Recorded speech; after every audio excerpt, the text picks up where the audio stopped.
ಇದ್ದೀರಾ ಜನಸೇವಾ Kannada TV news. ಇಂದಿನ ಮುಖ್ಯಾಂಶಗಳಿಗೆ ಸ್ವಾಗತ.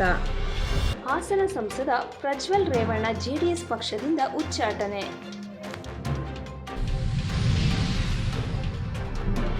ಹಾಸನ ಜೆಡಿಎಸ್ ಸಂಸದ ಪ್ರಜ್ವಲ್ ರೇವಣ್ಣ ಅವರನ್ನು ಕೂಡಲೇ ಬಂಧಿಸುವಂತೆ ಆಗ್ರಹಿಸಿ ಕಾಂಗ್ರೆಸ್ ಪಕ್ಷದ ಮುಖಂಡರು ಹೊಳೆನರಸೀಪುರದಲ್ಲಿ ಪ್ರತಿಭಟನೆ ಮಾಡಿದರು.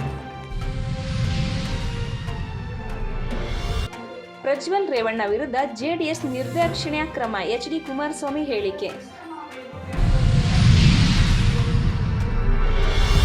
ಪೆನ್ಡ್ರೈವ್ ಪ್ರಕರಣ. ಪ್ರಜ್ವಲ್ ರೇವಣ್ಣ ಅಮಾನತಿಗೆ ಜೆಡಿಎಸ್ ಶಾಸಕರ ಆಗ್ರಹ.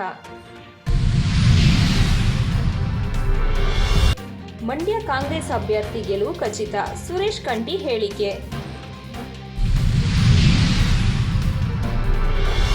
ಮಂಗಳೂರು. ಪ್ರಜ್ವಲ್ ರೇವಣ್ಣ ಅವರ ಪೆನ್ಡ್ರೈವ್ ಪ್ರಕರಣ ಹೊಸ ತಿರುವು. ಸುಮಾರು 106 ಯುವತಿಯರ ಮೇಲೆ ಲೈಂಗಿಕ ದೌರ್ಜನ್ಯ ಪ್ರಕರಣ ದಾಖಲು. ಮಂಡ್ಯ. ತರಗತಿ ನಡೆಸಲು ತಡೆ. ಪೊಲೀಸರ ವಿರುದ್ಧ ಉಪನ್ಯಾಸಕ ಪ್ರತಿಭಟನೆ.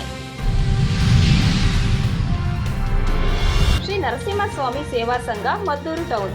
ಮದ್ದೂರಿನ ಶ್ರೀ ನರಸಿಂಹಸ್ವಾಮಿ ಅವರ ಬ್ರಹ್ಮ ರಥೋತ್ಸವ ಬಹಳ ಅದ್ದೂರಿಯಾಗಿ ಜರುಗಿತು.